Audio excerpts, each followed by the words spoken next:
এই ভিডিওটা শুধুমাত্র ইয়াং মেয়েদের জন্য, বাকি কারোর জন্য না। শুধুমাত্র আমার Gen Alpha, late Gen Z viewers. তোমার বয়স যদি 18 থেকে 25-এর মধ্যে হয় পার্সে, এবং তুমি যদি এই কথাগুলো বল যে আমি আমার সফট গার্ল এরাতে আছি, আই ওয়ান্ট প্রিন্সেস ট্রিটমেন্ট, আমি কাজ করব না, আমি ফেমিনিন এনার্জিটা নিয়েই বাঁচতে চাই, আমি মাস্কুলিন এনার্জি নিয়ে বাঁচতে চাই না, আমি শুধু চাই কেউ আমাকে ভালোবাসুক, আমি তার টেক কেয়ার করবো। এই কথাটা আমি কেন তুললাম আমি জানি না। আমার ভিডিও লোকজন কিভাবে নিচ্ছে, কয়েকজন মেয়েকে আমি দেখলাম আমার ভিডিও শেয়ার করেছে আর তার সাথে ক্যাপশন অ্যাড করেছে। ভাগ্য ভালো আমার হাজবেন্ড আমাকে অলওয়েজ বলেছে যে তুমি কাজ করো না, আমি পুরোটা দেখে নেবো, you just be a queen. আমি এই মেসেজ দেওয়ার চেষ্টা করি না আমার কোনো ভিডিওতেই, বাই দ্য ওয়ে। আমি জানি না তোমরা কিভাবে আমার ভিডিওগুলো নিচ্ছ, মানে আমি এই ক্যাপশনগুলো দেখে মাঝে মাঝে অবাক হয়ে যাই। বিশেষ করে এই ধরনের ক্যাপশন আমি ফেসবুকে বেশি দেখি। আমি বুঝি এটা কোথা থেকে আসছে, অবভিয়াসলি লক্ষ্মীর ভান্ডার plays a very pivotal role in this. তোমাকে একটা প্রশ্ন করি, বাস্তবে নিজের জীবনে কোনো stay at home mom, full time housewife, তাদেরকে কাছ থেকে দেখার চেষ্টা করেছো? তাদের সাথে কখনো দুদণ্ড বসে গভীর আলোচনা করার চেষ্টা করেছো? দেখার চেষ্টা করতে, তাহলে এরকম বোকা বোকা ধারণা রাখার চেষ্টাই করতে না। কখনো এই কথাটা তোমার মাথায় আসতো না। তুমি ভাবতে না যে বাড়িতে থাকা মানেই কাজ না করা। আমি এরকম মানুষকে বলছি না যারা বড় বড় বিজনেসম্যানের বউ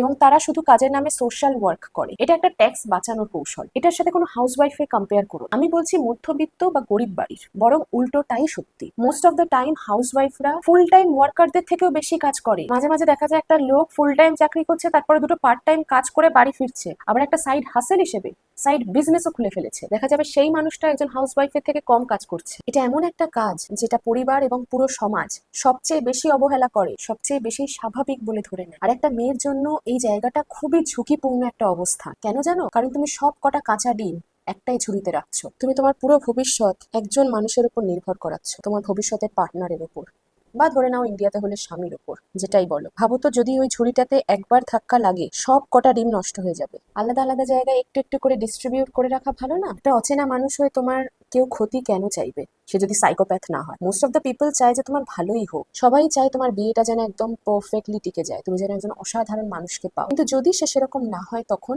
যদি সে অত্যাচারী হয়, যদি সে নার্সিসিস্ট হয়, প্রতারক হয়, যদি সে পেডোফাইল হয়, তখন কি হবে? আমরা এমন একটা পৃথিবীতে বাস করছি যেখানে কোনো কিছুই পাল্টাচ্ছে না। যুগের পর যুগ শুধু পেডোফাইলরাই রাজ করে যাচ্ছে। প্রতিদিন অসংখ্য মেয়ে শুধু অত্যাচারিত হয়ে একটা বিয়ে থেকে বেরিয়ে আসতে চাইছে, এবং সেই চেষ্টা করতে করতে নিজের জীবন হারিয়ে ফেলছে। কত কেস তোমাদের শোনাই, আমি এই কারণেই শোনাই। আমার কন্টেন্টও আমি ভাবিনি কখনো ওই দিকে আমি নিয়ে যাব, কিন্তু তাও তোমাদের কেন শোনাই জানো? কারণ এগুলো মনে হয় যে খুব একটা বেশি মানুষের কাছে পৌঁছয় না। যদি একজন মানুষের কাছে আমি পৌঁছতে পারি, আমার দেশে কি ঘটছে আমার জানার অধিকার আছে আমার, এবং জানা উচিত। এই কারণেই আমাদের আগের প্রজন্মের মেয়েরাও এত লড়াই করেছে, এবং এই প্রজন্মের মেয়েরাও কত কিছু লড়াই করে কত কিছু পাচ্ছে। নিজের পরিবারের বিরুদ্ধে গিয়ে ডিসিশন নিচ্ছে, নিজে অবিবাহিত থেকে স্বাধীন থাকার সিদ্ধান্ত নিচ্ছে। প্রত্যেকটা মেয়ে কত লড়াই করেছে বলতো এই মৌলিক অধিকারগুলোর জন্য। একটা কেরিয়ার থাকার অধিকার, একটা চাকরি করার অধিকার, পড়াশোনা করার অধিকার, নিজের সম্পত্তি থাকার অধিকার, নিরাপত্তা, মর্যাদা, স্থিতি এবং নিজের সিদ্ধান্ত নিজে নেওয়ার অধিকার। আমি কি হাউসওয়াইফ হতে চাই, নাকি আমি একটা নিজের কেরিয়ার গড়ে তুলতে চাই? এই অপশনটাই অর্ধেকের বেশি মেয়েদের দেওয়াই হয় না। তোমরা অনেকেই দেখবে সোশ্যাল মিডিয়ায় এরকম ম্যাসকুলিন এনার্জি, ফেমিনিন এনার্জি, এসব নিয়ে মিম অনেকেই শেয়ার করে, এসব নিয়ে মজা করে। হ্যাঁ, মজাটা ঠিক আছে, কিন্তু অধিকাংশ মানুষের এতটা বুদ্ধি নেই যে কোনটা মজা আর কোনটা আসলেই সিরিয়াস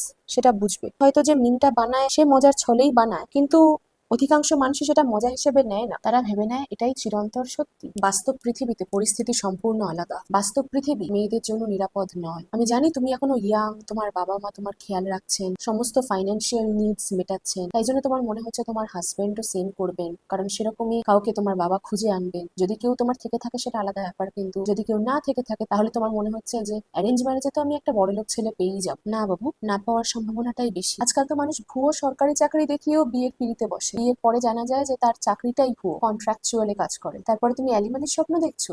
কি অ্যালিমানি পাবে তুমি? ইতিহাস বারবার শত শত বছর ধরে নারীদের দেখিয়ে দিয়েছে তারা কতটা ঝুঁকির মধ্যে থাকে, আর কেন তাদের নিজেদের সুরক্ষাকে নিজেকে নিশ্চিত করতে হয়। দিদি আমি পড়াশোনা করতে চাই, আমাকে বাবা মা পড়াশোনা করতে দিচ্ছে না, এখনই ছেলে দেখে বিয়ে দিয়ে দিচ্ছে, এরকম ভর্তি ভর্তি মেসেজ আছে। আমি কিছু মানুষকে কমফোর্ট করার চেষ্টা করি, কিন্তু আমি দিনের শেষে কিছুই করতে পারবো না। এটা তাদের বাবা মায়ের সিদ্ধান্ত, এবং যখন তুমি ফাইন্যান্সিয়ালি ইন্ডিপেন্ডেন্ট নও তখন তোমার কথা কেউ শুনবে না। তুমি যুদ্ধ করতে পারো, নিজের লোকের সাথে কতক্ষণ যুদ্ধ করে থাকা যায়? তাই জন্য তোমার কাছে কেরিয়ার পছন্দ করার সুযোগটা যদি থাকে, তাহলে ভেবে চিন্তে সিদ্ধান্ত নাও।